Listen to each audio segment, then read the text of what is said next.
Billionaire ex-husband took his daughter to school, then accidentally found the black woman he abandoned in a white man's school as his daughter's favorite teacher. My pen clattered to the desk. The sound echoed in the sudden silence between us. His face went pale, actually pale, like he'd seen a ghost, which I suppose he had. I was the woman he'd erased from his life, standing in front of him, very much alive, very much real. Hello, my beautiful kings and queens, my sweethearts and precious gems. If you love powerful love stories and inspiring millionaire romance journeys, then you're in the perfect place. Don't forget to like, comment, and hit that subscribe button so you never miss a new tale. Share this with someone who deserves a little love magic today. Welcome to Millionaire Love Tales with Mr. Stanley. His daughter looked between us, confused. Brilliant Sage Winters, the student I'd been teaching for 6 months, my favorite child in 15 years of teaching, watching. Her father and her beloved teacher recognize each other with the kind of devastation that only comes from love gone wrong. Miss Harris? Sage's voice broke the frozen moment. Are you okay? I couldn't answer. My throat had closed. Atlas Winters, billionaire, famous psychologist, the man whose book on emotional intelligence sat on bestseller lists while he'd demonstrated zero intelligence about my emotions, the man who'd promised forever and delivered abandonment. Standing in my classroom, he opened his mouth, closed it, opened it again. Valencia. Just my name, but the way he said it, like a prayer, like a confession, like he'd been holding those 3 syllables in his mouth for over a decade, and they'd finally escaped. Mr. Winters, my voice came out steady. Years of professionalism saving me. This is unexpected. You two know each other? Sage looked between us with those impossibly perceptive eyes she'd inherited from him. We knew each other, I said carefully. A long time ago. How long? She pressed. Because of course she did. Sage never let anything go. Another lifetime, Atlas said quietly. His eyes never left mine. When we were different people, the classroom suddenly felt too small, the walls closing in. This was my space, my sanctuary, the place I'd built my reputation, my credibility, my entire professional life, and he just walked into it, bringing our history like luggage he'd forgotten to claim. Sage, sweetheart, I managed, switching to teacher mode because it was the only mode I could access without falling apart. Why don't you grab that project you've been working on? The one about emotional literacy in different cultures. I'd love to show your father your work. She hesitated. Those eyes, his eyes, watching me like she could see everything I was trying to hide. It's in my locker, she said slowly. Perfect, take your time. She left, reluctantly, closing the door with a soft click that sounded like a gunshot. And then we were alone, for the first time in 12 years, standing 15 feet apart in a classroom that smelled like books and whiteboard markers, and the coffee I'd spilled that morning in my rush to prepare for conferences. Atlas spoke first. How long have you known? Known what? My hands gripped the edge of my desk, holding on, holding steady, that I'm Sage's father, that you've been teaching my daughter. A laugh escaped, sharp, bitter. I found out about 6 seconds before you did. When you walked through that door, his face, God, the relief and devastation fighting for control. I didn't know you worked here. I swear I had no idea. And I didn't know Sage's father was you. I straightened, let go of the desk even though I wanted to hold on forever. She talks about you. Mr. Winters this, my dad that. Never said your first name. I never made the connection. You changed your name.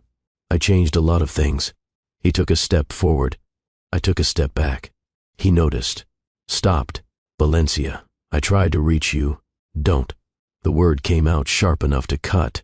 Don't you dare stand in my classroom and rewrite history. I'm not. I swear. After the tour, when I came back, you were gone. I was surviving. There's a difference. I looked for you. Not hard enough. The truth hung between us. Heavy. Undeniable. He'd looked. Maybe. But he hadn't found me. Because finding me would have required actually trying. Would have required choosing me over the empire he was building. Over the life he was creating. Over the woman he married 6 months after he left me. You got married, I said. Stated. Not asking. I saw the announcement. You and Victoria Ashford. Banking royalty meets psychology's golden boy. Very neat, very appropriate. He flinched. Actually flinched. That marriage is over. I don't care. Valencia, I really don't care, Atlas. Your marriage, your divorce, your entire life after you left, none of it concerns me. But you're teaching my daughter. Our professional relationship is about Sage, not us. There is no us. There was, yes. I met his eyes, held them. There was, 12 years ago, before you chose everything else. The door opened. Sage returning with her project folder, looking between us with that too intelligent gaze that missed nothing. I got it. I shifted instantly. Teacher, professional, woman who had her life completely together. Wonderful. Let's sit down and go through your work. But Atlas and I both knew. This wasn't over. We'd stumbled into each other's lives again. And nothing about this collision would be simple. Have you ever had your past show up in your present so violently you couldn't tell which timeline was real? This is that story, about what happens when the man who erased you from his life accidentally discovers you've been shaping his daughter's mind for 6 months. About second chances and whether they're redemption or just repeated mistakes. About a black woman who built excellence from nothing facing the white billionaire who had everything including her heart once.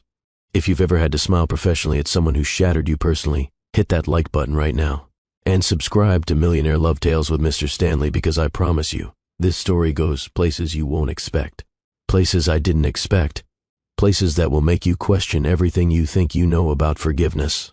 My name is Valencia Harris, and this is the story of how my past became my present. How my student's father became my biggest mistake walking back into my life.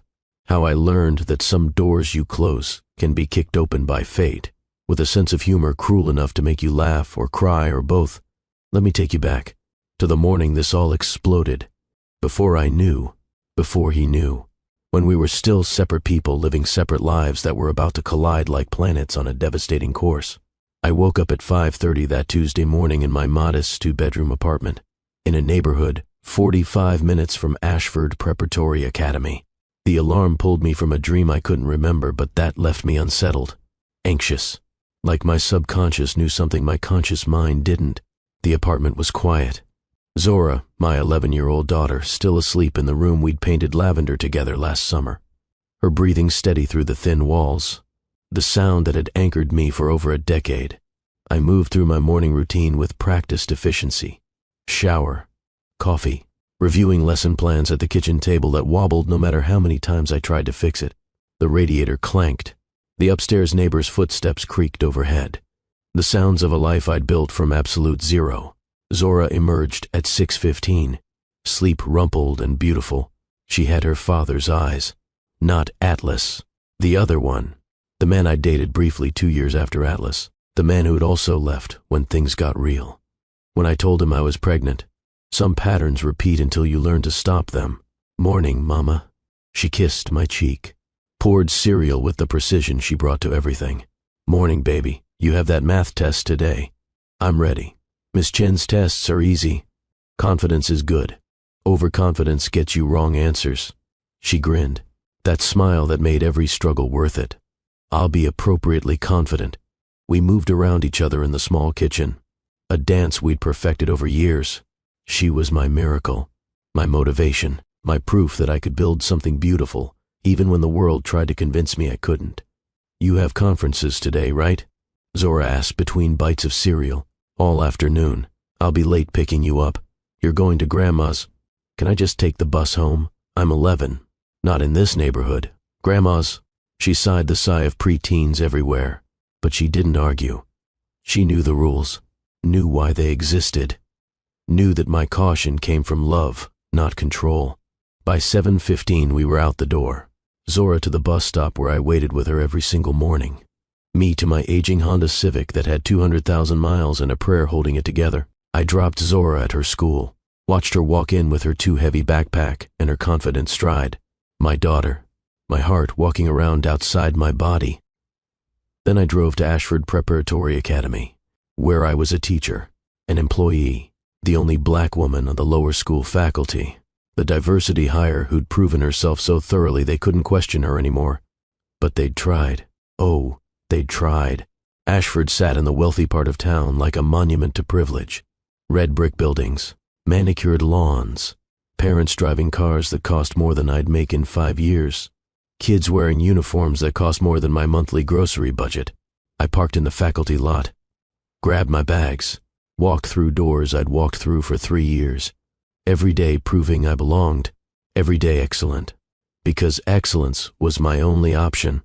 Mediocrity gets black women fired. Excellence gets us barely tolerated. My classroom was on the 2nd floor, room 214. I decorated it carefully. Diverse books on every shelf, posters of scientists and writers and leaders who looked like my students, and students who'd never see themselves represented elsewhere. A space that said everyone belongs here, even when the institution said otherwise. I set up for the day, wrote the agenda on the board, arranged the materials for our afternoon project on cultural perspectives and storytelling. My students would arrive in 30 minutes. 22 fifth graders from families with more money than I'd see in a lifetime. And they loved me, most of them, because I saw them, actually saw them, not their parents' bank accounts or their last names or their addresses. Them. Sage Winters was my favorite. I tried not to have favorites. But Sage, she was extraordinary, brilliant in that specific way that comes from genuine emotional intelligence combined with intellectual gifts. She understood people, saw patterns, asked questions that made me think harder about my own assumptions. She talked about her father sometimes, Mr. Winters, a psychologist, very busy, trying to be more present. She said it with the diplomacy of a child who'd learned not to expect too much. It broke my heart every time. I never knew his first name, never asked, never made the connection between Sage Winters and Atlas Winters because why would I? Atlas existed in my past, firmly, completely. I'd locked that door and thrown away the key and built a whole new house far away from those memories. Students arrived. The day began. Fifth graders with their energy and questions and drama and brilliance. I taught. I listened. I redirected. I encouraged. I was Ms. Harris, the teacher they trusted, the adult who got it. Lunch came. I ate in my classroom, reviewing conference notes, preparing talking points for each parent, what to emphasize, what to gently suggest, how to navigate conversations with people who had more power than me in every way except this one. In my classroom, with my students, I was the expert. They had to listen, had to respect my professional judgment. It was the only power I had, and I wielded it carefully. Conferences started at 1, a parade of parents who ranged from genuinely invested to checking boxes to openly hostile. Mrs. Chen, who questioned my reading list again. Mr. Roberts, who wanted to know why his son wasn't in the advanced group. Miss Patterson, who cried about her daughter's college anxiety. Yes, in 5th grade, these people. At 3:45, I had a 10-minute gap. I used it to call my mother, check that she'd picked up Zora, confirm dinner plans, hear her voice telling me I was doing good, that I was enough, that my daughter was thriving because of me. You sound tired, baby, my mother said. Long day, conferences, those rich folks wearing you out, some of them, you're too good for that place. That place pays my bills, Mama. I know, just don't let them make you small. Never. I'd promised her that years ago, promised myself. I have to go. Next conference in 5 minutes.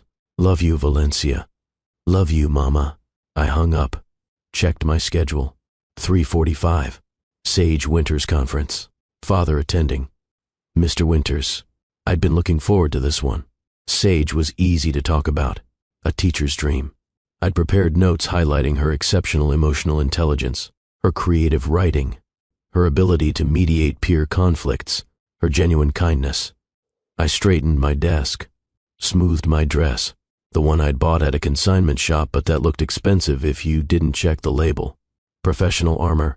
I wore it well. At 3:47, I heard footsteps in the hallway. I looked up, smiled, ready to meet another parent, ready to discuss their exceptional daughter. The door opened, and my entire world tilted sideways, because walking through that door, holding Sage's hand, looking every inch the billionaire success story, was Atlas Winters. Older, more polished, but unmistakably him. The man I'd loved, the man who destroyed me, the man I'd spent 12 years trying to forget. Our eyes met. time stopped. This is where everything changed. But to understand how he got here, you need to understand who Atlas Winters was that morning. Before he knew. Before his past became his present. Before he walked into a classroom and found the woman he'd been trying to forget for 12 years teaching his daughter. Atlas Winters woke up at 5 that Tuesday morning in his penthouse apartment overlooking the city. 42nd floor. Floor-to-ceiling windows. A view that cost $8 million. Space he barely noticed anymore because what's a view when you're lonely? He lay in bed longer than he should have, staring at the ceiling, thinking about the therapy session he'd had yesterday. Dr. Monica Reeves pushing him to explore his patterns, his emotional unavailability, his tendency to choose achievement over connection. You've built an empire around understanding emotions, Dr. Reeves had said, but you're terrified of actually feeling them. She wasn't wrong. She was never wrong. That's why he paid her $400 an hour. He forced himself up. Shower. Coffee. The routine of a man who'd structured his life to avoid spontaneity because spontaneity led to feeling, and feeling led to pain. Sage was still asleep in her room, the bedroom they decorated together after the divorce, when it was just the two of them, when he'd had to learn how to be an actual father instead of the distant figure who showed up for birthdays and holidays. He made breakfast. Scrambled eggs, toast, fresh fruit. Cooking had become his meditation, the one thing that required presence, attention, care, things he'd failed at for years but was desperately trying to learn. Sage emerged at 6:30, still sleepy but smiling. That smile she gave him sometimes, the one that said maybe he was earning his way back into her trust. "Morning, Dad." "Morning, sweetheart. Eggs?" "Please." They ate together. Quiet, comfortable. She told him about her day yesterday, about the project she was working on for Miss Harris, about the book Miss Harris had recommended, about how Miss Harris understood things other teachers didn't. Miss Harris. Sage talked about her constantly. Her favorite teacher, the one who actually listened, who saw her, who made school feel safe. "I have a conference with her today," Atlas said. 3:45. Sage lit up. "Really? You're actually coming?" The question hurt. The implication that he usually didn't, which was fair. For years he hadn't. Work had always taken priority, always, until Victoria left him, and he'd realized he'd prioritized everything except what mattered. "I'm coming. I want to meet this teacher you love so much. You'll love her too. Everyone does. Well, except some of the other parents. They think she's too progressive. What do you think?" "I think she's the best teacher I've ever had." That settled it. Anyone who could reach his brilliant guarded daughter deserved his attention, his respect, his time. They finished breakfast. Sage got ready for school. Atlas dressed for the day. Suit, tie, the armor of a man who'd built a $3 billion empire, who'd written best-selling books, who'd consulted for Fortune 500 companies, who'd changed the field of emotional intelligence research, who'd also failed spectacularly at actual relationships, at actual emotional intelligence in his own life. The irony wasn't lost on him, or his therapist, or his ex-wife who'd left him for a high school teacher who made $40,000 a year but was emotionally available. His driver was waiting downstairs, but Atlas had made a promise to himself. 3 mornings a week, he'd drive Sage to school himself. Be present for the small moments. The car rides. The conversations about nothing that meant everything. They drove through morning traffic. Sage on her phone, texting friends, living the life of an 11-year-old with unlimited data and access to technology that terrified him, but also normal, blessedly normal. "You're quiet today," he observed. She looked up. "Just thinking about Miss Harris and you meeting her. I want you to like her. I'm sure I will. She's different from the other teachers. She actually gets it." "Gets what?" "That we're people. Not just students, not just our parents' kids, people." Atlas's throat tightened. "She sounds special." "She is." They arrived at Ashford at 7:50. Early. Sage wanted to finish a project before class. Atlas walked her in, signed the visitor log, watched her disappear down the hallway with her too heavy backpack and her confident walk. His daughter, the one thing he'd created that mattered more than all his professional achievements combined. And he'd almost lost her to his own ambition, was still working every day to earn her back. He went to his office downtown. Winter's Psychological Consulting occupied 3 floors of a building he owned. Staff greeted him with the deference that came with being the boss, the billionaire, the guy who signed their paychecks. Meetings filled his morning. A consultation call with the tech company about workplace culture, review of research proposals for his foundation, editorial discussion about his next book, The Machinery of Empire, efficient, productive, soulless, lunch alone in his office, reviewing notes for the school conference. He wanted to be prepared, wanted to show Sage he took this seriously, took her seriously. At 3, his assistant reminded him about the conference. He left early, drove himself, arrived at Ashford at 3:30, walked the hallways of a school that cost more per year than most people's salaries. Found room 214. Sage was waiting outside, bouncing slightly, excited. "Ready?" he asked. "So ready. You're going to love her, Dad. Miss Harris is amazing." They walked to the door. Atlas was scrolling through email on his phone, half present, a habit he was trying to break but kept defaulting to. Sage pushed open the door. "Miss Harris?" Atlas looked up from his phone and saw Valencia Brooks, the woman he'd loved at 23.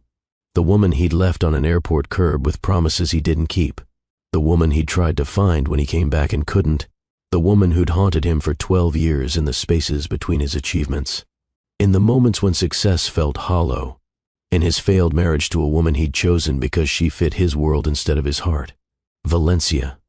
Here, in front of him, older, more beautiful, looking at him with recognition and devastation and something like controlled fury. Time fractured. Her pen fell.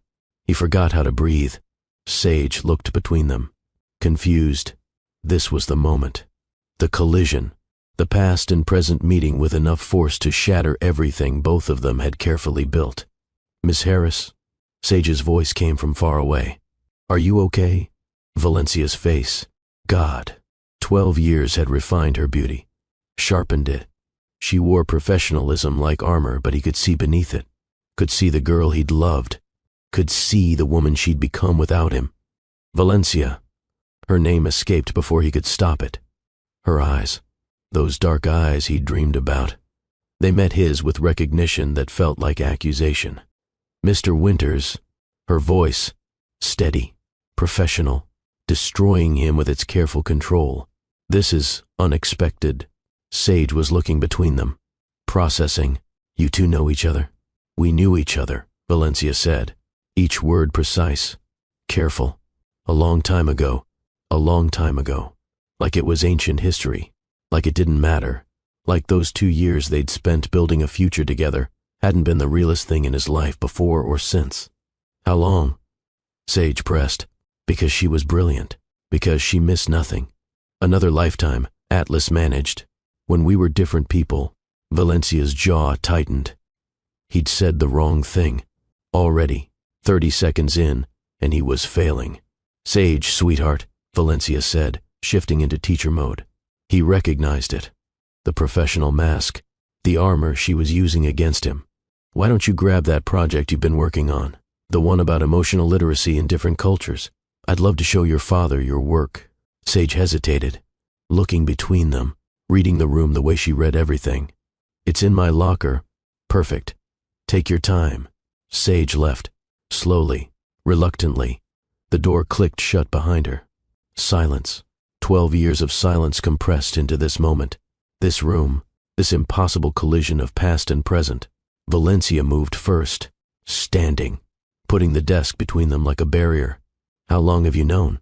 "Known what?" His mind was racing, calculating, trying to process. Valencia Harris. She'd changed her name. She was a teacher. Here, at Sage's school, teaching his daughter. "That I work here, that you've been sending your daughter to me for 6 months. I didn't know. I swear to God, Valencia, I had no idea." She laughed. Sharp, bitter, the sound cutting through him. "Of course you didn't. Because you never knew anything about me. Not really." "That's not true, isn't it? You left. You married someone else. You built your empire. And I was just..." "What? A footnote? A phase?" "No, never." "Then, what was I, Atlas?" The question hung between them. Heavy. Impossible to answer in a way that would matter. You were everything, he said quietly. You were the biggest mistake I ever made. Leaving me, not fighting for you, not coming back sooner, not... Stop. She held up a hand. I don't need your revised history. I lived through the actual one. Valencia, you got married 6 months after you left me. 6 months? Were you already with her when we were together? No, God no. Victoria was... I don't care. I really don't care. Your marriage, your divorce, your whole life after me, none of it is my concern. But you're teaching my daughter. Yes, and she's brilliant and kind, and everything good about her has nothing to do with you. That landed. Hard. True. I know I failed, he started. You don't get to do this here, in my classroom, in my space. This is mine, Atlas, the life I built, the career I earned. You don't get to walk in and... I'm not trying to... You're trying to explain, to justify, to make me understand. But I already understand. You chose. Everything else over me, over us. That's all the understanding I need. The door opened. Sage, project folder in hand, eyes moving between them, with an intelligence that saw too much. I got it, she said carefully. Valencia's transformation was instant. Teacher. Professional. Warm. Wonderful. Let's sit down and go through your work. They sat, the three of them, Atlas and Sage on one side of the desk, Valencia on the other, a conference about a child. Except nothing about this was normal. Valencia went through Sage's work with genuine enthusiasm, highlighting strengths, offering constructive feedback, being the teacher Sage had described. Brilliant, insightful, present. Atlas tried to focus, tried to engage, but all he could think was that Valencia was here.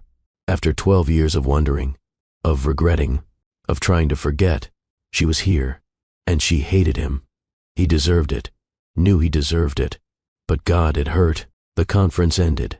15 minutes that felt like hours and seconds simultaneously. Thank you for coming, Mr. Winters, Valencia said formally.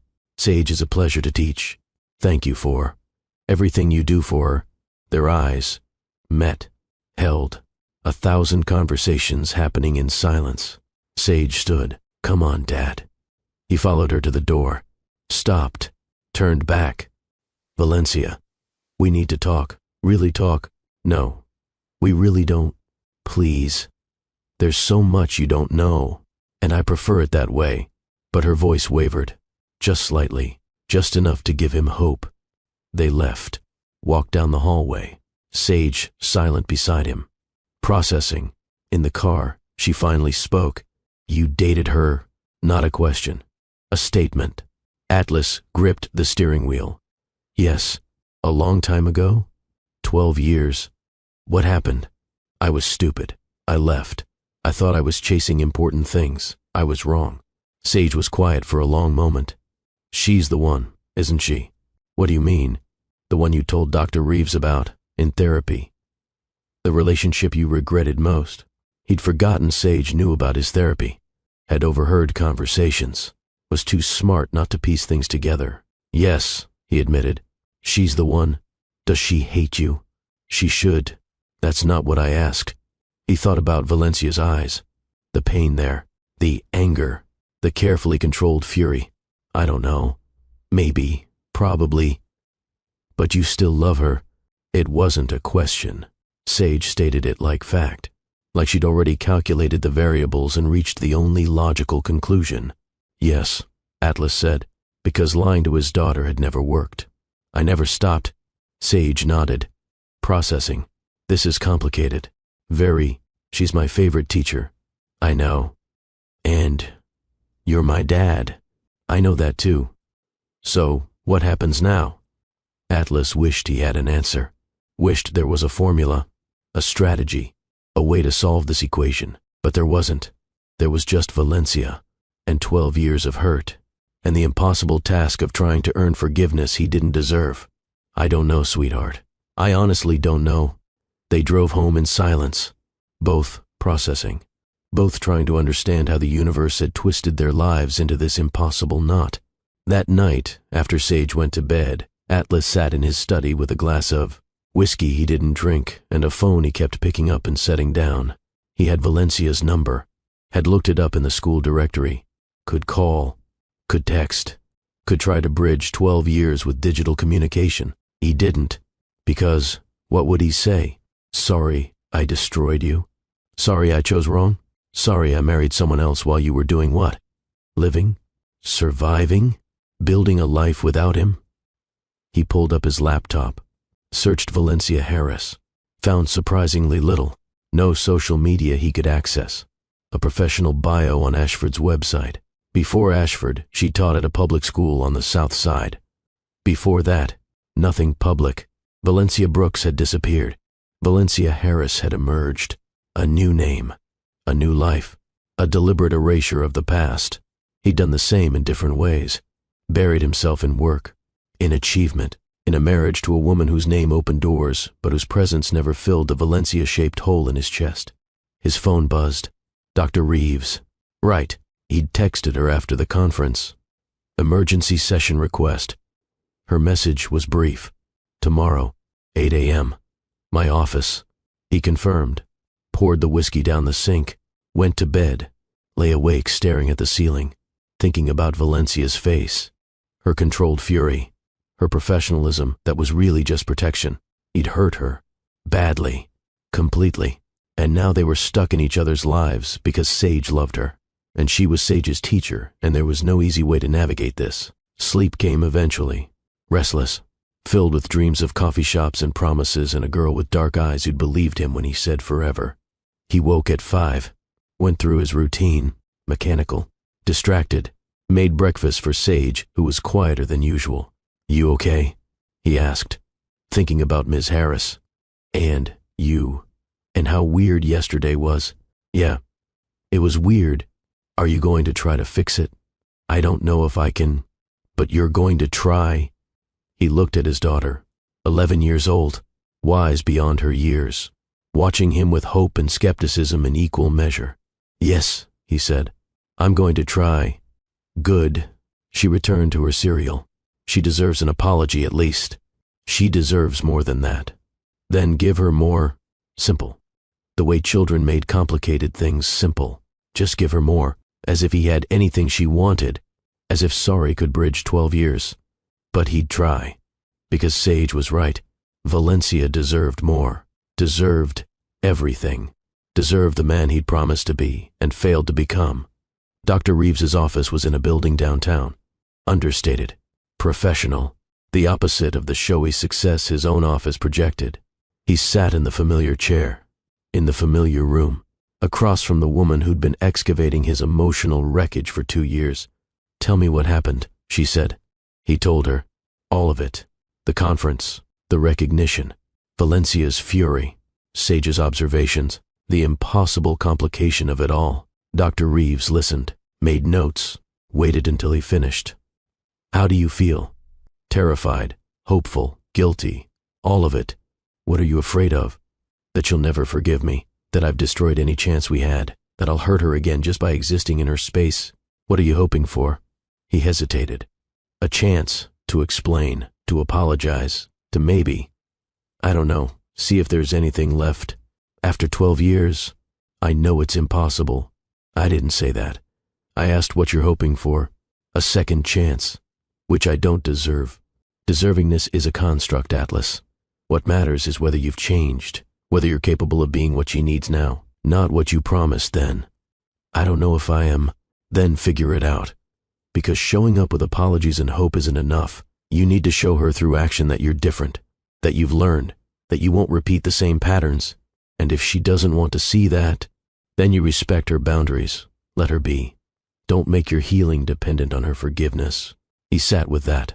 The hard truth. That Valencia didn't owe him anything. Not forgiveness. Not a second chance. Not even acknowledgement beyond professional courtesy. I still love her, he said quietly. I know. Is that enough? It's a starting point. Not a destination. He left the session with more questions than answers. Drove to his office. Tried to work. Failed. His mind kept circling back to Valencia. To room 214. To the way she'd looked at him with 12 years of hurt in her eyes. His phone rang. Ashford, Preparatory Academy, on the caller ID. His heart jumped. Atlas Winters. Mr. Winters, this is Principal Hargrove. We need to discuss a situation involving Sage and another student. Can you come in this afternoon? His stomach dropped. What happened? There was an incident at lunch. Sage was defending another student against some unkind comments. It escalated. We'd like to meet with you and the other student's parents. 2 o'clock? I'll be there. He hung up, called his assistant, canceled his afternoon, drove to Ashford with his mind racing. Sage in trouble. Sage who followed rules, who avoided conflict. What had happened? He arrived early, was directed to Principal Hargrove's office, waited in the reception area. At 1:58, the door to the office opened and Valencia walked in. She saw him, stopped. What are you doing here? Sage was involved in an incident. You? Same. My daughter Zora. Wait, Zora is your daughter? Yes. She's in 6th grade. The pieces clicked. Sage talks about Zora. They're friends. Apparently, they stood in awkward silence, both waiting, both processing this new complication. Their daughters were friends. Of course they were. Of course the universe would twist the knife just a little more. Mr. Winters, Miss Harris. Principal Hargrove appeared, a woman in her 50s with steel gray hair and an expression that suggested she'd seen it all. Thank you for coming. Please. They followed her into the office, sat in chairs positioned side by side, close enough that Atlas could smell Valencia's perfume. Something subtle, elegant, different from what she used to wear, but somehow still her. Let me explain the situation, Principal Hargrove began.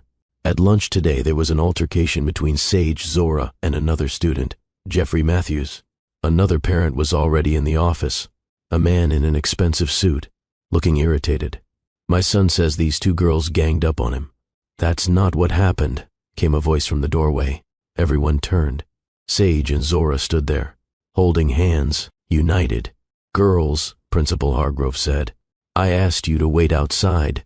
We need to tell the truth, Sage said firmly. Jeffrey said Miss Harris is just the diversity hire, Zora added, that she's not a real teacher, that she only has her job because she's black. The room went silent. Valencia's face. Atlas saw the flash of pain before she controlled it, smoothed it into professionalism. That's ridiculous, Jeffrey's father sputtered. Jeffrey wouldn't say that. He did, Sage said. And when Zora told him he was wrong, that Miss Harris is the best teacher in the school, he said her mom is only here to fill a quota. And when I said that was racist, Zora continued, he said it's just facts. So I told him his facts were bigoted ignorance, Sage finished. And he pushed me, and Zora pushed him back, and here we are. Atlas felt rage building, white hot, protective. His daughter, defending the woman he loved, against racist garbage from a kid whose father clearly shared his views. This is absurd, Jeffrey's father said. You're going to believe these girls over my son? I'm going to investigate thoroughly, Principal Hargrove said carefully. But Mr. Matthews, if your son did make those comments, my son is entitled to his opinions. Racist opinions aren't entitlements, Valencia said quietly. They're violence. Now wait just a minute. No, Valencia stood, calm, powerful, devastating. Your son told my daughter that I'm only here because of my skin color, not my credentials, not my master's degree, not my 15 years of teaching experience, not the curriculum I developed that's now being used in 3 other schools, my skin color. And you're defending that? Jeffrey's father stood too. I'm defending my son's right to speak freely. Then I'm exercising my right to call it what it is, racism. Teach your son better, Mr. Matthews, or the world will teach him harder lessons than my daughter did. She gathered her purse, looked at Zora. Come on, baby, we're done here. They left, Valencia and Zora, walking out with dignity. Atlas recognized the same dignity she'd had 12 years ago when the world tried to make her small and she refused. Miss Harris, Principal Hargrove started, but Valencia was gone. Atlas stood, looked at Jeffrey's father with contempt he didn't bother hiding. Teach your son better, he repeated Valencia's words, then looked at Principal Hargrove. I assume the girls are not being punished for defending truth, Mr. Winters, because if they are, you'll have a problem. A well-funded, very public problem. Am I clear? He didn't wait for an answer. Took Sage's hand. Left the office. Left Jeffrey's father sputtering. Left Principal Hargrove looking uncomfortable. In the hallway, he saw Valencia and Zora ahead, walking fast, Valencia's shoulders tight with controlled anger. "Valencia," he called. She stopped. Turned. "What?" He caught up. Saw her face. The fury. The hurt. The exhaustion of fighting battles she shouldn't have to fight. "I'm sorry," he said. "For what that man said. For what his son said. For all of it. You don't need to apologize for other people's racism. I know. But I want you to know. I saw what you did in there. How you stood up. You were magnificent." Something flickered in her eyes. "I've had practice." "I know." Zora was watching them. Sage, too. Both girls silent. Observing. "This is Zora," Valencia said. "My daughter." "Zora, this is Mr. Winters, Sage's father. We've met," Zora said coolly. "You're the one who hurt my mom." Atlas blinked. Looked at Valencia. "You told her?" "She's smart. She figured it out. And you're the billionaire trying to get back in her life," Zora continued. "She doesn't need you. We've been fine without you." "Zora," Valencia warned. "It's true, Mama. We have been fine. Better than fine." Sage spoke up. "My dad knows he messed up. He's trying to fix it." "Some things can't be fixed," Zora shot back. "Some things can. If people really try." The girls stared at each other, 11 years old, having an argument their parents should be having. "Girls," Atlas said gently, "why don't you two go to the library? Miss Harris and I need to talk." They looked at their mothers for permission. Valencia hesitated, then nodded. 30 minutes. Then we leave." The girls left, still holding hands despite their disagreement, still united despite divided loyalties. Valencia and Atlas stood in the empty hallway, alone again. This was becoming a pattern. "Your daughter is fierce," Atlas said. "She has to be. I raised her to fight when fighting matters. You raised her well. I know, not arrogant, just fact. I didn't have a choice. It was raise her well or fail. And I don't fail. I know that too." Silence. Heavy. Complicated. "Thank you," Valencia said finally, "for what you said in there, to Matthews. You didn't have to." "Yes, I did. What he said, what his son said, it's unacceptable. And yet you're surprised? This is my life, Atlas. Every day, every interaction, proving I belong, proving I'm qualified, proving I'm not just the diversity hire. I didn't understand, before, how much you had to fight. No, you didn't. Because you never had to. True, undeniable. The privilege he'd moved through the world with. Never questioned, never examined. Until therapy, until divorce, until he started actually looking at himself honestly. "I'm learning," he said. "Too late. But I'm learning." She studied him, really looked at him. "Are you? Or are you performing growth to get what you want?" "What do I want?" "Me, obviously. That's why you're here. Why you're being supportive and understanding and all the things you weren't before. You think I'm manipulating you? I think you're a man who built a career around understanding people, around influencing them, and I think you're very good at it. Direct hit." She wasn't wrong. He did know how to influence, how to read people, how to say what they needed to hear. "I'm not performing," he said quietly. "I'm being honest, for maybe the first time in my life, really truly honest." "Prove it." "How?" "Leave me alone. If you really care about me, about what I need, respect that I don't want this, don't want you in my space, my life, complicating everything I've built." It was a test. He knew it. Say the right thing and maybe she'd believe him. Do the wrong thing and confirm all her suspicions. "Okay," he said. She blinked. "Okay, you're right. You've built a life, a beautiful one. I have no right to disrupt it, so I'll stay out of your way. Professional courtesy only. For Sage's education." "Just like that?" "Just like that, because you asked. And I respect you enough to listen." She didn't believe him. He could see it in her eyes. The skepticism, the waiting for the catch, the shoe to drop. "Thank you," she said carefully. "Can I ask one thing?" Her jaw tightened. "What?" "Coffee. One conversation.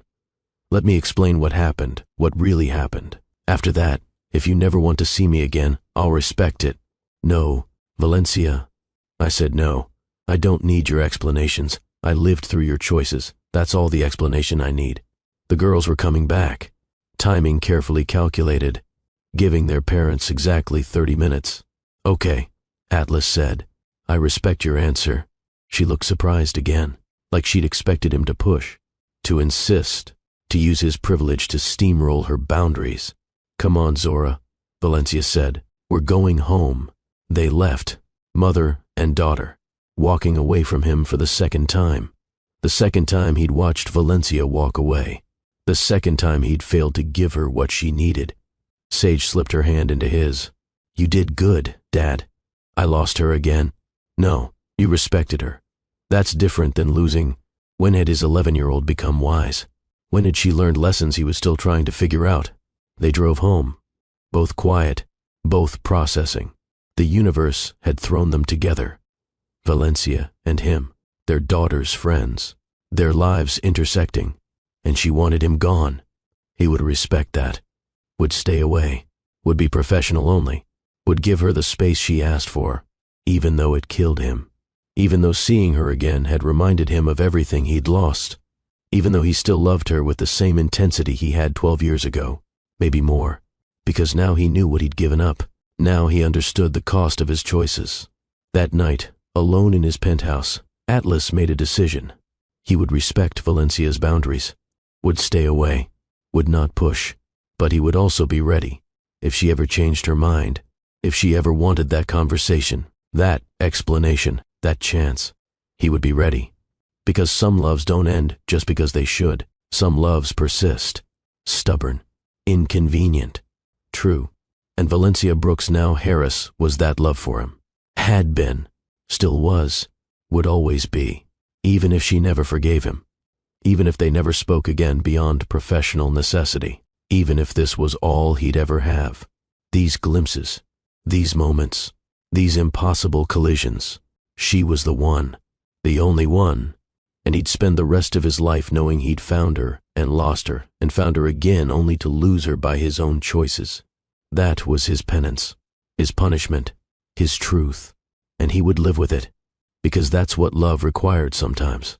Letting go, respecting boundaries, putting someone else's needs above your own desires. He was learning. Too late. But learning. Valencia didn't sleep that night. She lay in bed staring at her ceiling, listening to Zora breathe in the next room, processing the impossible reality that Atlas Winters had walked back into her life. Not just walked, crashed, exploded, detonated like a bomb she'd buried 12 years ago thinking it was defused. Her phone sat on her nightstand, silent. Part of her had expected him to call, to text, to push despite what she'd said. That's what the old Atlas would have done. Pushed, insisted, made everything about what he wanted. But the phone stayed silent, which somehow made everything worse. Because silence meant he was respecting her boundaries. And respecting her boundaries meant maybe he had changed. And if he'd changed, then what? What did she do with that information? Nothing. She did nothing. Because changed or not, he'd still destroyed her once. And she'd rebuilt herself from that destruction into something stronger. Something that didn't need him. Something complete. Except seeing him had reminded her of things she'd forgotten. The way he looked at her like she was the most fascinating thing in the world. The way he listened, actually listened, when she talked. The way his mind worked. Fast, brilliant, matching hers in ways no one else ever had. No. She stopped that thought, shut it down, buried it. She didn't need those memories. Didn't want them. They were dangerous, seductive. Lies wearing nostalgia like perfume. Zora appeared in her doorway at 2 a.m. Mama, you awake? Yeah, baby. Can't sleep? You neither, huh? Valencia patted the bed. Zora climbed in like she used to when she was little, curled against her mother's side. Solid, real, the best thing Valencia had ever created. I'm sorry I was rude to Mr. Winters, Zora said quietly. You were protecting me. I love you for that. But Sage is my friend, and he's her dad. It's complicated. Very. Do you still love him? The question hung in the dark. Honest, direct, the way Zora asked everything. I don't know, Valencia admitted. I loved who he was. I don't know who he is now. Sage says he's different, that he goes to therapy, that he's trying to be better. People can try and still fail, or they can try and succeed. Valencia looked at her daughter, 11 years old, wise and hopeful in ways Valencia had forgotten how to be. When did you get so smart? I learned from you. They lay together in the dark, mother and daughter, two people who'd survived everything together, who'd built a life from nothing, who didn't need anyone else. But maybe wanting someone wasn't the same as needing them. Maybe letting someone in wasn't weakness. Maybe. Valencia shut down that thought too, held her daughter, eventually slept. Morning came too early. The alarm brutal. But life didn't stop for emotional crisis. There were students to teach, lessons to plan, excellence to maintain. She dropped Zora at school, drove to Ashford, walked into her classroom like nothing had changed, because nothing had. Atlas Winters being back in her orbit didn't change who she was, what she'd built, her purpose. Her students arrived, fifth graders with their energy and questions and need for guidance. She taught, she listened, she redirected. She was Ms. Harris, the teacher they trusted, the adult who showed up. Sage was quieter than usual. Valencia noticed. Of course she noticed. Sage was her favorite, even though she tried not to have favorites. At recess, Valencia called her over. You okay, Sage? My dad told me to give you space, so I'm giving you space. Valencia's heart clenched.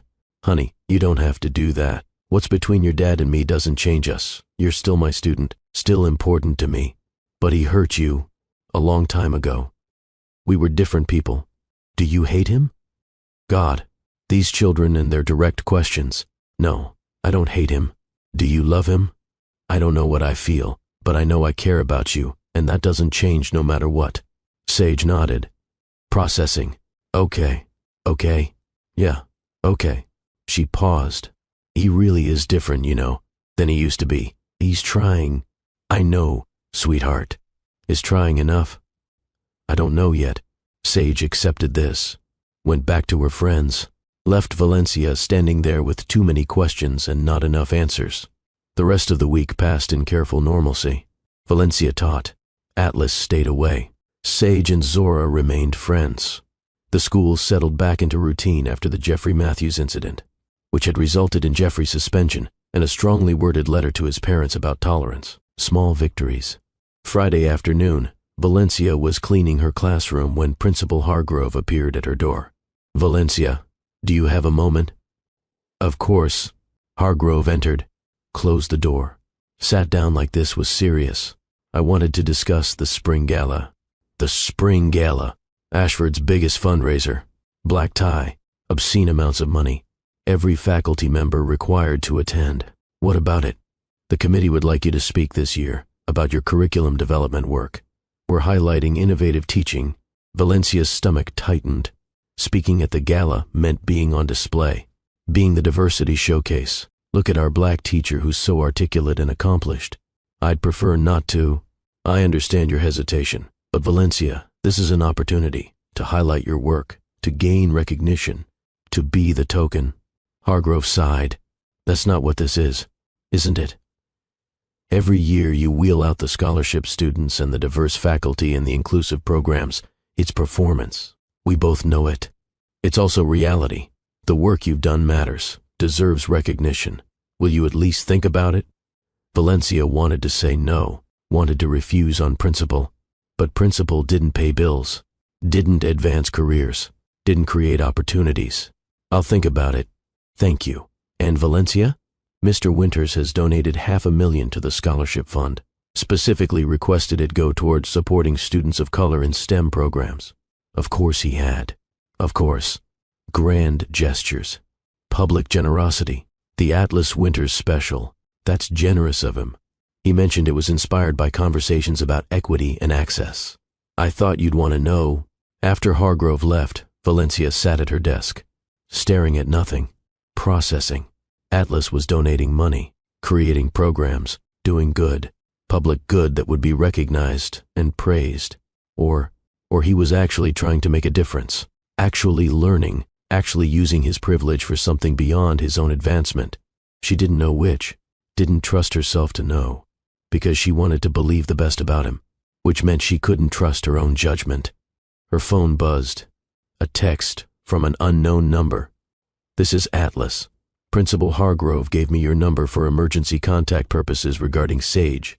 I won't use it except for school matters. I'm respecting your boundaries, but I wanted you to know I'm here if you ever need anything.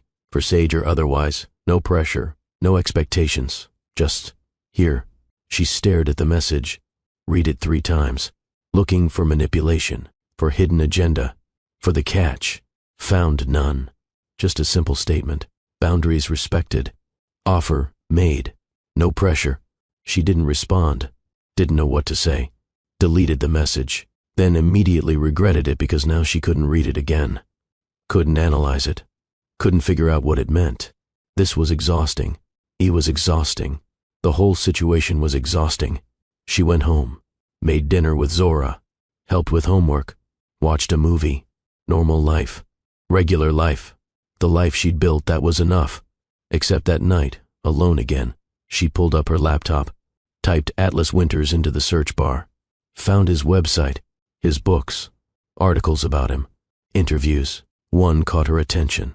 From 6 months ago, an interview with a psychology podcast about his divorce and what he'd learned. She clicked play. His voice filled her small apartment. Older, deeper, but still him. "I built my entire career around emotional intelligence," he was saying. "But I had none in my personal life. I understood emotions theoretically but couldn't access my own, couldn't be vulnerable, couldn't be present." The interviewer asked what changed. "My wife left me, and she was right to. I was emotionally unavailable, distant. I prioritized work over everything, over everyone. It took losing my marriage to realize I'd been losing myself for years." "What did you do about it?" "Therapy. Serious therapy. Not the kind where you go once a month and talk about your week. The kind where you excavate every defense mechanism, every wound, every pattern. It's been 2 years and I'm still learning." "What have you learned?" A long pause. "That success without connection is empty. That money doesn't fix loneliness. That you can understand emotions intellectually and still be terrified of feeling them. That I spent my whole life running from vulnerability while writing books about its importance. Any regrets?" Another pause. Longer. "Yes, I hurt people. Specifically, I hurt someone I loved very much. Before my marriage. I was young and stupid and I chose career over relationship. I've never forgiven myself for it." "Have you tried to make amends?" "I tried to find her, years ago. Couldn't. I assumed she'd moved on, built a life. I hoped she was happy. And if you could find her now, what would you say?" "That I'm sorry. That she deserved better. That losing her was the biggest mistake I ever made. That I understand if she hates me. But I never stopped loving her." Valencia closed the laptop. Her hands were shaking. He was talking about her. Had to be. The timeline matched. The details matched. He'd tried to find her. Or he was performing, creating a narrative, being the reformed billionaire who learned from his mistakes. Good PR. Good branding. She didn't know. Couldn't know. Was terrified to hope. Hope was dangerous. Hope had destroyed her before. She'd hoped he'd come back. Hoped he'd choose her. Hoped their love was enough. It hadn't been. Hope was a liar wearing pretty promises.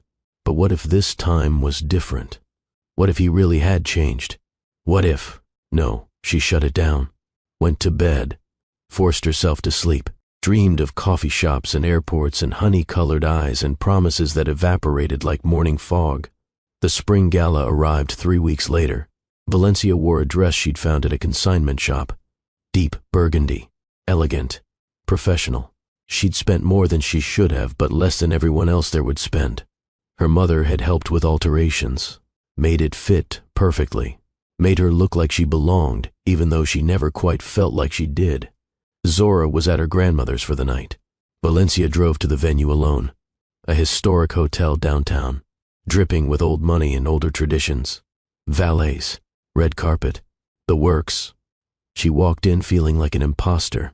Even after 3 years at Ashford, even with her credentials and her reputation and her undeniable excellence, she still felt like the girl from the wrong side who'd snuck into a party she wasn't invited to. Valencia.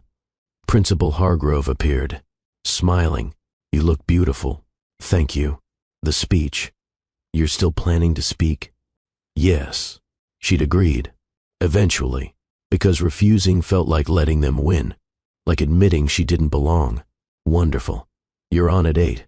Right after the dinner service. Valencia nodded. Accepted a glass of wine from a passing server. Moved through the crowd. Smiling. Nodding. Playing the part. Other teachers gathered in a corner. The faculty table. Her people. Sort of. They were friendly. Collegial. But there was always distance. Always the awareness that she was different. Other, the one who didn't quite fit. She sat. Made small talk. Ate dinner she barely tasted. Watched wealthy parents bid ridiculous amounts on auction items. A weekend in Aspen. A private cooking class with a celebrity chef. A yacht excursion. 20,000. 30,000. 50,000. For things. While kids in the school district across town went hungry. The irony wasn't lost on her. She was complicit in this. Teaching their children. Accepting their money. Being part of the machine. But she was also infiltrating it. Teaching those children to think critically. To question. To see beyond their privilege. Small rebellions. Quiet resistance. 8 o'clock approached. Principal Hargrove took the stage. Thanked everyone for coming.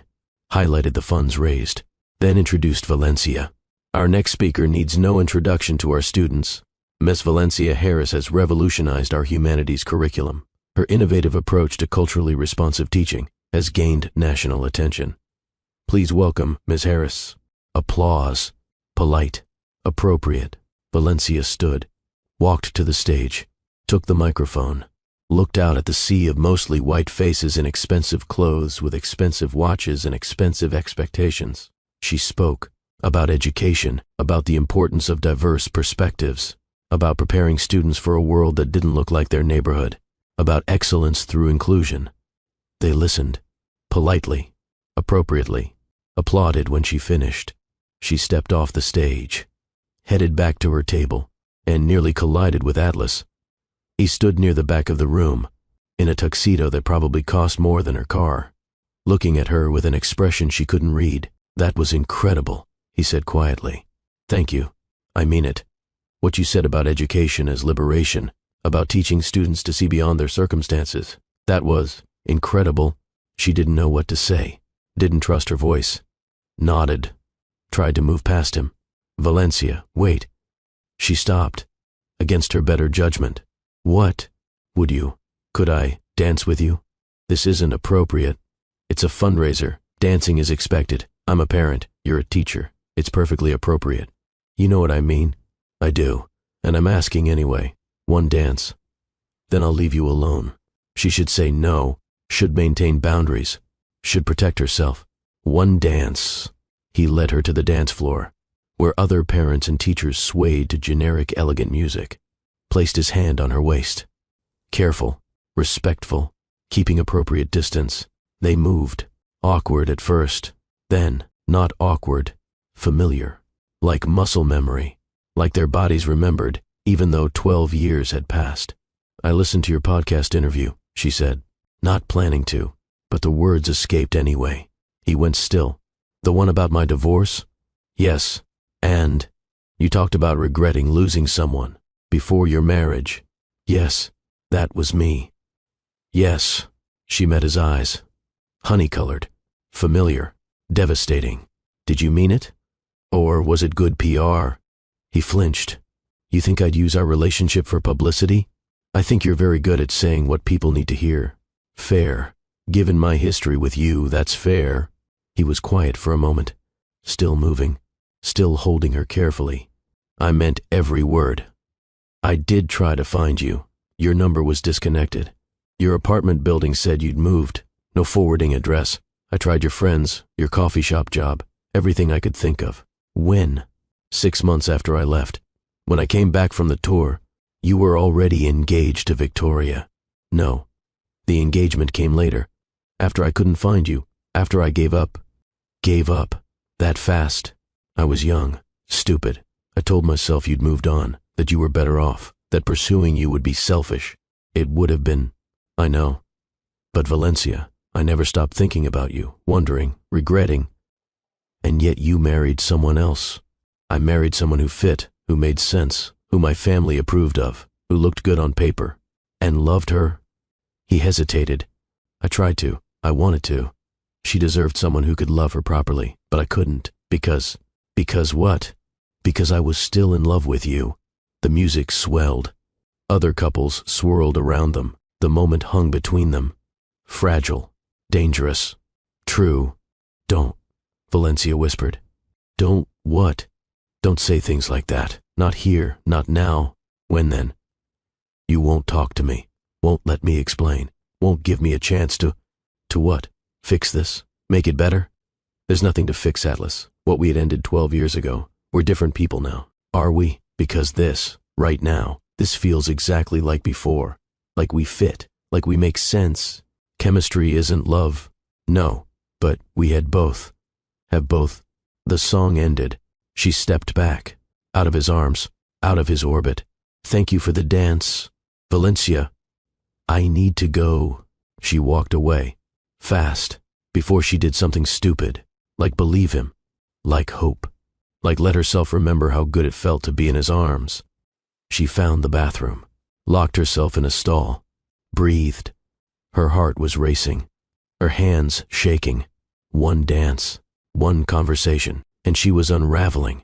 This was why she'd said no. Why she'd wanted boundaries. Why she couldn't let him in. Because he dismantled her defenses just by existing. Just by looking at her with those eyes. Just by saying her name like it meant something. She composed herself. Fixed her makeup. Returned to the gala. Atlas was gone. She felt relief and disappointment in equal measure. The rest of the night passed in a blur. More wine. More small talk. More performance. Finally, mercifully, it ended. She drove home. Changed into pajamas. Picked up Zora from her mother's. Returned to normal life. Except nothing felt normal anymore. Atlas had cracked something open. Some door she'd sealed shut. And light was leaking through. Dangerous light. Hope disguised as possibility. Monday morning. Back to school. Back to routine.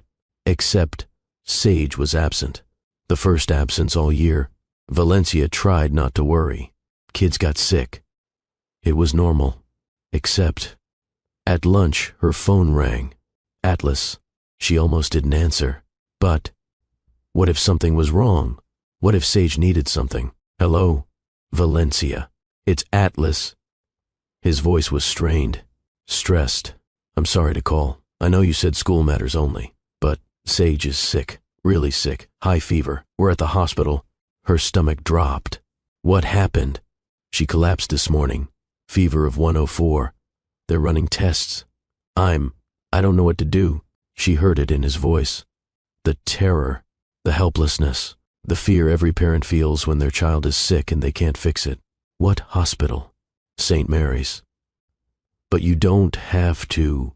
I'm coming. She hung up. Told her teaching assistant to cover her afternoon classes.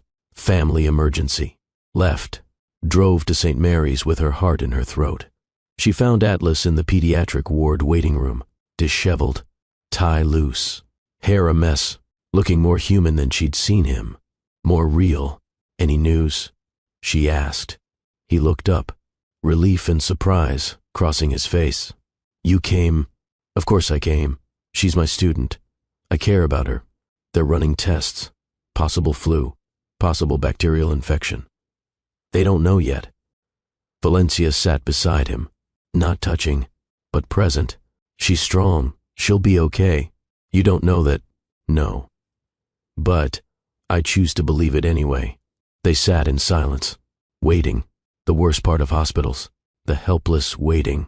Thank you for coming, Atlas said quietly. You didn't have to. Yes, I did. Sage matters to me. I know. She talks about you constantly. You're her favorite person. She's pretty great herself. More silence. Comfortable. United in worry. I'm sorry, Atlas said. For the gala. For pushing. For the dance. For all of it. You were honest. I asked for honesty. Still. I shouldn't have said I still love you. Even if it's true. He looked at her. Really looked. especially because it's true, because it puts pressure on you, makes you responsible for my feelings. I'm not responsible for your feelings. I know, that's what therapy taught me. I can feel things without making them someone else's problem. A doctor appeared, young, efficient. Mr. Winters. Atlas stood. Yes, how is she? Sage has a bacterial infection, strep throat that's spread. We've started her on antibiotics. She should respond within 24 hours. Relief flooded Atlas's face. Can I see her? Of course. She's been asking for you. And for Miss Harris. Valencia stood. That's me. She's been asking for you too. Room 314. They followed the doctor. Found Sage in a hospital bed, looking small and pale but awake. She smiled weakly when they entered. Miss Harris, you came. Of course, sweetheart. Dad said you were busy. Never too busy for you. Sage looked between them. Even sick, she was observant. You came together? Your dad called me. We both wanted to be here. Together, yes. A small smile. Satisfied, like she'd accomplished something.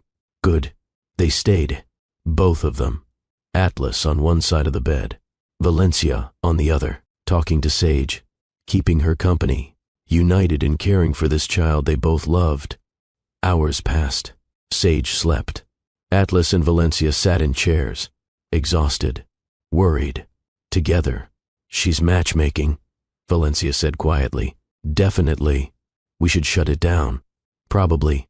But neither of them moved. Neither of them left. They stayed. Through the evening, through visiting hours, through the night. At some point, Valencia fell asleep in the uncomfortable chair, woke to find Atlas's jacket draped over her shoulders, him asleep in his own chair. Sage sleeping peacefully, fever broken. Morning light filtered through the hospital window. A nurse came in, checked Sage's vitals, smiled. She's doing much better. Should be able to go home this afternoon. Sage woke, saw them both there, smiled. You stayed? Of course we stayed, Atlas said. Both of you, together, all night. Valencia and Atlas exchanged glances. They'd been played by an 11-year-old with strep throat. Masterfully played. We're just glad you're okay, Valencia said. I'm glad you're both here, together. It feels right. After Sage was discharged. After Atlas took her home. After Valencia returned to her apartment and collapsed in her own bed. She lay there processing. She'd spent the night with Atlas, in a hospital, caring for his daughter, their daughter in all the ways that mattered except biology. And it had felt right, natural, like they were a team, like maybe this could work. Maybe he had changed. Maybe she could trust him. Maybe. Her phone buzzed. Atlas, thank you. For last night, for being there, for Sage, for me. I know you didn't have to. It meant everything. She stared at the message. Typed. Deleted. Typed again. I'm glad she's okay. And Atlas? Maybe we could talk, really talk. That conversation you wanted. I think I'm ready. She hit send before she could second guess. Immediately regretted it. No. She didn't regret it. She was terrified, but not regretful. His response came quickly. Yes, whenever you want, wherever you want. Thank you. They met 2 days later. Not at a restaurant, not at school. At the coffee shop where they'd first met 13 years ago. Different ownership, different decor, but the same space. The same booth where they'd sat for hours talking about everything and nothing. Valencia arrived first, ordered coffee, black, sat in their booth, remembered the girl she'd been. 21, hopeful, in love with a graduate student who seemed to see her, really see her. Atlas arrived exactly on time, older, more careful, but with the same intensity in his eyes. He sat across from her. Thank you for giving me this chance. I'm not promising anything. I know. I'm grateful anyway. They sat in awkward silence, both holding coffee cups, both trying to figure out where to start. Tell me what happened, Valencia said finally. After you left. The truth. All of it. So he did. He told her about the tour, the overwhelming success, the management team that controlled everything, Marcus Hale who screened his communications, who made decisions about who he saw, who he talked to, who got access. I gave him that power, Atlas said. I was overwhelmed, out of my depth. I'd gone from struggling graduate student to best-selling author in 6 months. I didn't know how to handle it, so I let Marcus handle it. And he managed me like a product. He blocked my calls. Yes, I found out later, years later, during the divorce. Victoria's lawyer was going through everything. Found emails Marcus had intercepted, calls he'd screened, including yours. And you never thought to check? To wonder why I wasn't responding? I did. I asked Marcus. He said you weren't calling, that you'd moved on. I believed him, because believing you'd moved on was easier than admitting I'd destroyed us. Valencia absorbed this. And Victoria? Marcus arranged our introduction. Strategic connection, her family's banking empire, my growing media presence. It made sense on paper. Did you love her? He was quiet for a long moment. I tried to. She deserved love. She was smart, accomplished, kind. Everything that should have made me love her. But she wasn't you. The words hung between them. Raw, honest, painful. I married her anyway, Atlas continued. Because I couldn't have you. Because I'd lost you. Because I thought maybe I could learn to love her. That love was a choice, not a feeling. And I was wrong. You can't choose love. It's there or it's not. I spent 8 years trying to feel what I should feel, failing, hurting her by failing. She knew. Of course she knew. Finally left me for someone who actually loved her. Someone who could give her what I couldn't. What was that? Presence, emotional availability, actual connection. All the things I wrote about but couldn't do. Valencia took a sip of coffee. Processing. When did you start therapy? After Victoria left. I was lost. I'd built this empire, this success, this perfect life on paper, and I was miserable, alone, realizing I'd spent my entire adult life running from vulnerability while teaching other people to embrace it. What did you learn? He smiled sadly. That I'm terrified of intimacy, of being known, that I use achievement to avoid feeling, that I learned from my father to value accomplishment over connection, that I've been recreating the same pattern. Build walls, achieve things, keep people at distance, repeat. And you've changed. I'm changing, daily, actively. It's not finished. I don't know if it ever is, but I'm not the man I was, not the boy who left you. I can't promise perfection, but I can promise presence, honesty, actually showing up. Valencia wanted to believe him. God, she wanted to. Why now? Why me? You've had 12 years to work on yourself. Why does it matter now? It always mattered. But seeing you again, realizing you've been in my life through Sage for months, and I didn't know, it felt like the universe giving me one more chance, one I definitely don't deserve, but that I'm asking for anyway.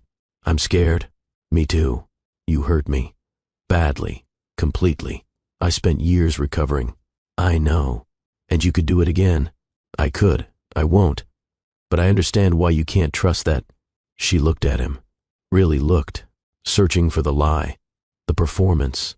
The manipulation. Found none. Just honesty. Vulnerability. A man who'd learned hard lessons and was trying to be better. I don't know if I can do this, she said quietly. I'll take whatever you can give. Friendship, occasional coffee, slow rebuilding of trust. I'm not asking for everything. Just something. A starting point. What if we try and it doesn't work? Then we tried, and we'll handle it like adults. For Sage, for Zora, for us. She thought about the hospital. How natural it had felt. How right. How they'd worked together caring for Sage. How it could be. Okay. He blinked.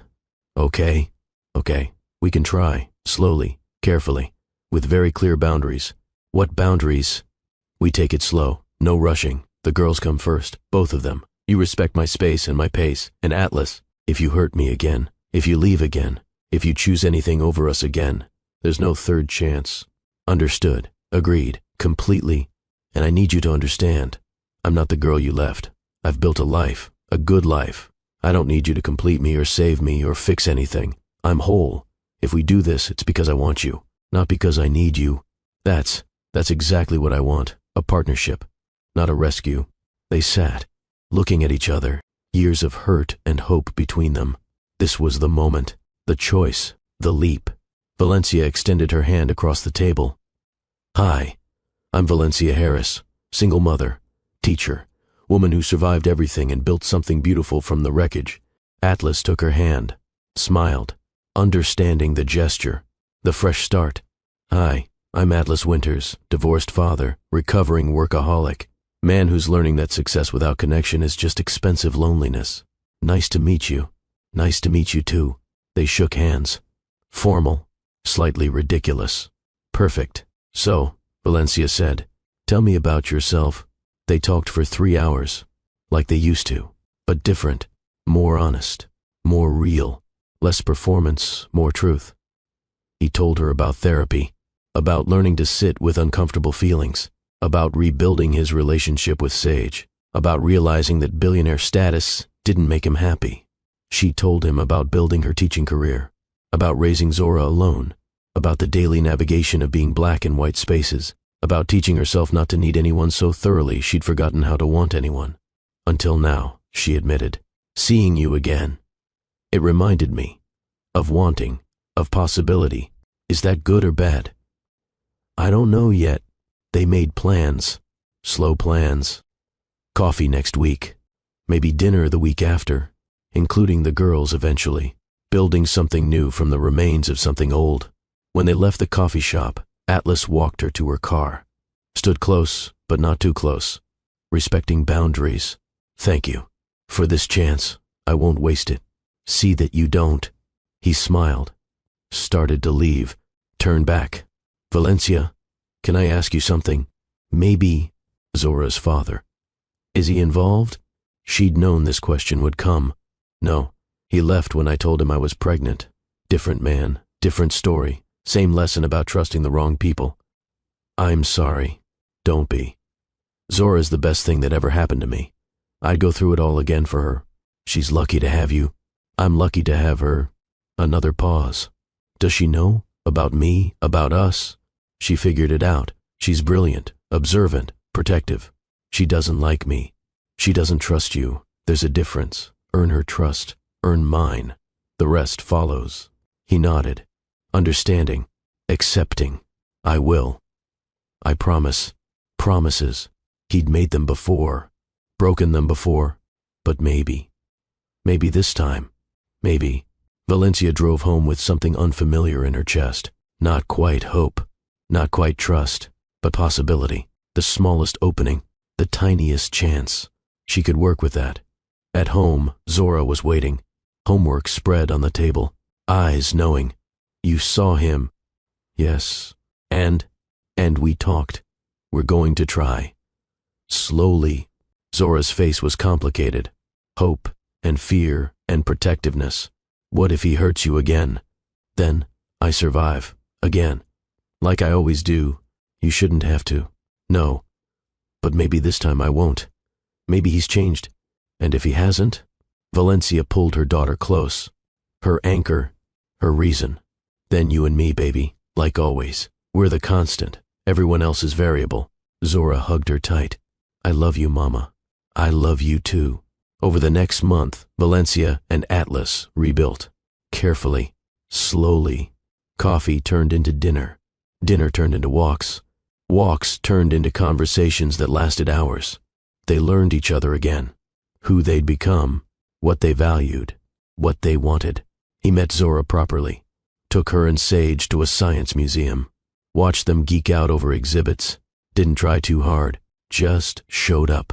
Was present. Let Zora come to him on her terms. After, Zora told Valencia. He's okay. For a billionaire. High praise. The girls became inseparable. Sage and Zora. Different grades but same wavelength. Study sessions at each other's houses. Weekend adventures. Sister energy without biology. Which meant Valencia and Atlas spent more time together. Co-parenting adjacent. Family dinners. School events. Slowly weaving lives together. There were stumbles. Moments when his privilege showed. When he tried to fix things with money instead of listening. When she pulled back. Scared. When old wounds opened. They navigated it. Talked through it. Learned from it. 3 months in, Atlas invited Valencia to his penthouse. First time. She'd been avoiding it. The visible wealth made her uncomfortable. But he'd asked. Please. I want you to see my space. She went. walked into the 42nd floor apartment with floor-to-ceiling windows and art worth more than her annual salary. Tried not to feel small. I know it's a lot, Atlas said, watching her. It's beautiful. It's empty. Has been for years. Just me and Sage and too much space. He showed her around. Sage's room, decorated with her input, full of books and art supplies and comfortable chaos. The kitchen where he taught himself to cook. His office, surprisingly modest, functional. This is where I work, where I write, where I do therapy sessions remotely. It's nice. It's lonely. Was lonely. Is less lonely now. Since you... They stood in his office, alone, close, the city spreading below them like possibility. Can I kiss you? He asked. Her breath caught. We've been going slow, I know, but I've wanted to kiss you for 3 months. Actually, for 13 years. But especially the last 3 months. What if it's weird? What if we've built this up and it's disappointing? Then we laugh and keep trying, or we adjust, or we figure it out. But Valencia, I need to kiss you, if you want me to. She did. God help her, she did. Okay. He stepped closer, slowly, giving her time to change her mind. Pulled her gently against him, one hand cupping her face, the other on her waist, looking at her like she was precious, like she mattered, like she was everything. I've missed you, he whispered.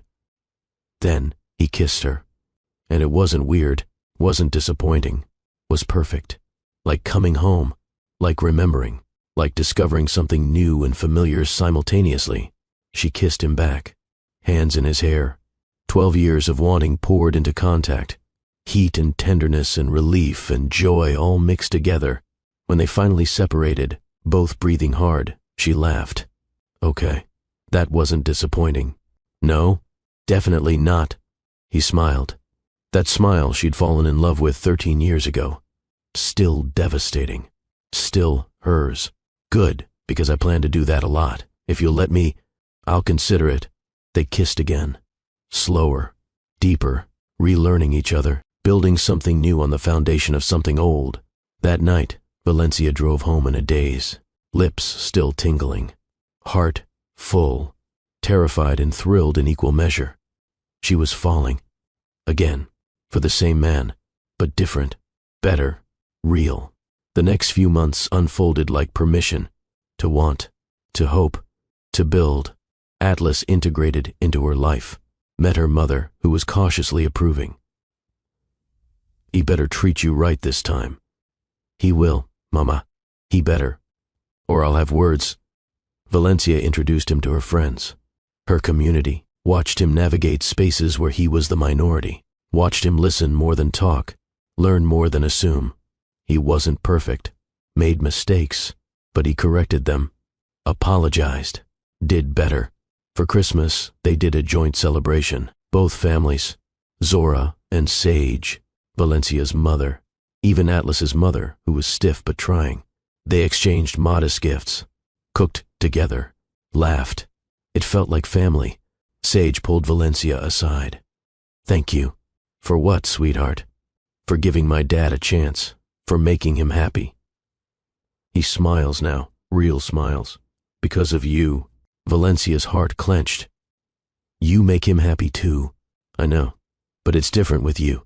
He's lighter, like he can breathe. I was scared he'd be sad forever after Mom left. He loves you so much.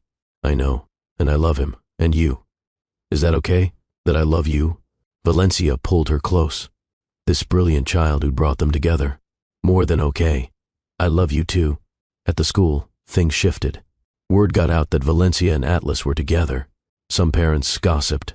Some approved. Some were weird about it. Valencia didn't care. Let them talk. She'd built her credibility, earned her place. Their opinions didn't define her. Principal Hargrove called her in. Valencia braced for problems. Instead, the board is impressed with your work. We'd like to offer you department head. Curriculum development across all grades. $20,000 raise. More autonomy. Valencia stared. I what? You've earned it. Your work speaks for itself. What do you say? Yes. Absolutely yes. She called Atlas from her car, crying happy tears. They offered me department head. That's incredible. Congratulations. I did it. Without help, without connections, just my work. You've always been brilliant. Now they finally see it. That night, they celebrated. Modest dinner, just them and the girls, toasting with sparkling cider and genuine joy. This was happiness, simple, real, built from effort and choice and showing up daily. 6 months into their second chance, Atlas asked the question, not the big one, a smaller one, but important. Move in with me, you and Zora, not marriage, just living together, being a family. What do you think? Valencia wanted to say yes, but my apartment is mine. I built it, earned it, it's independence. I know, and I respect that. But what if we got a new place? Together, not yours, not mine, ours, something we choose together, build together. She thought about it, about the symbolism, about partnership versus dependence. Let me think. She talked to Zora. How would you feel about living with Atlas and Sage? Zora considered. Would we get our own rooms? Of course. And you'd be happy? I think so. But only if you're comfortable.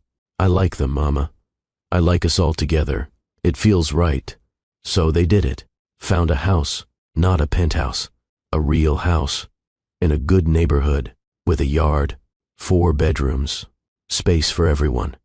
They decorated together.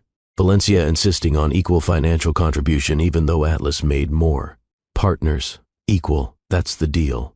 Equal. I promise. They moved in together. Blended their lives. Their daughters. Their routines. It was messy sometimes. Hard sometimes. But good. Really good. 1 year after reconnecting, they stood in their kitchen. Making dinner together. The girls doing homework at the table. Music playing. Normal domestic chaos. Perfect mundane joy. I want to ask you something, Atlas said. Okay. He pulled out a box. Small. Velvet. Valencia's breath caught. Before you panic, I'm not proposing. Not yet. Not until you're ready, but... He opened the box. A simple ring. Beautiful. Understated. Her style. This is a promise that I'm here, that I'm not leaving, that I choose you every day. Will you wear it as a symbol? Not engagement, just promise. She looked at the ring, at him, at their daughters watching with barely concealed excitement, at the life they'd built. Yes. He slid the ring onto her right hand. Not the engagement finger, the promise finger. She looked at it. Simple. Perfect. Real. I love you, he said. I've loved you for 13 years, through absence and silence and mistakes. I love you. I love you too. Again, still, different and same. They kissed. The girls cheered. Life continued. Beautiful. Messy. Real. 3 months later, he proposed properly. On one knee. The girls watching. Will you marry me? Build forever with me? Let me show you every day that I've changed, that we're better together, that this time is different. Valencia looked at the man who'd broken her and rebuilt himself, who showed up daily, who loved her daughters, who'd earned his place in her life through action, not words. Yes, they married 6 months later. Small ceremony, close friends and family, the girls as bridesmaids, Valencia's mother crying, Atlas's mother trying. A celebration of love earned, second chances taken, lives rebuilt. Valencia Harris became Valencia Harris Winters, hyphenated, both names, both identities, old and new together. She kept teaching, kept building her career. Atlas kept his work but restructured for presence, for family, for what mattered. Sage and Zora became sisters legally. Adoption paperwork signed with joy. 4 people becoming family, not through biology, through choice. Life wasn't perfect. They fought sometimes, struggled sometimes, navigated race and class and blended family complications, but they did it together, with honesty, with effort, with love. 2 years after their first conversation at the coffee shop, Valencia stood in their backyard, watching Atlas play with the girls, watching her family, her chosen family, her built family, thinking about the journey, from college dropout to department head, from abandoned girlfriend to beloved wife, from single mother to blended family, from broken to rebuilt, from closed to open, from scared to brave. Atlas caught her watching, smiled. That smile, still devastating, still hers. Walked over, pulled her close. What are you thinking? That I almost said no, almost chose safe over possible, almost let fear win. I'm glad you didn't. Me too. They stood together, watching their daughters, their life, their second chance made real. This wasn't a fairy tale, wasn't easy redemption, was hard work daily, but it was real, true, earned. Some loves end and stay ended. Some loves end and come back different, better, refined by loss and rebuilt by choice. This was that love, the one that survived everything, distance, silence, hurt, time, the one that came back stronger, wiser, real. Valencia had learned that forgiveness wasn't weakness, that second chances weren't given, they were earned, that love without presence was empty. But love with presence, with action, with daily choice, that was everything. She'd learned to trust again, to hope again, to believe that not all promises break, that some people really do change, that some loves are worth the risk. Years later, when people asked how they made it work, Valencia would say, "We chose each other, every single day. Not because it was easy, because it mattered. Because love isn't a feeling, it's 1,000 small decisions to show up, to listen, to try, to choose each other again and again." And Atlas would add, "She gave me a second chance I didn't deserve. I spend every day trying to deserve it, not perfectly, but honestly, and that's enough." Their daughters, grown and wise, would roll their eyes. They're disgustingly in love. It's actually beautiful. Because it was. Disgustingly, beautifully, imperfectly. Truly, love. The kind that survives everything, even itself. The kind worth fighting for, worth risking for, worth rebuilding for. The kind that started in a coffee shop with two young people who didn't know what they had, ended in an airport with broken promises, and began again in a classroom with recognition and devastation and the courage to try again. This is their story. Not perfect, but real. Not easy, but true. Not a fairy tale, but better. Because fairy tales don't teach you about earning love, about daily choice, about rebuilding trust brick by brick, about showing up when it's hard, about choosing presence over perfection. Real love does. And real love is what they built. From wreckage, from hope, from second chances and daily choices and the courage to believe that broken things can be mended if you're willing to do the work. Valencia Harris Winters. Teacher, mother, wife, woman who survived and thrived and lost and loved again. This is her story, and it's just beginning.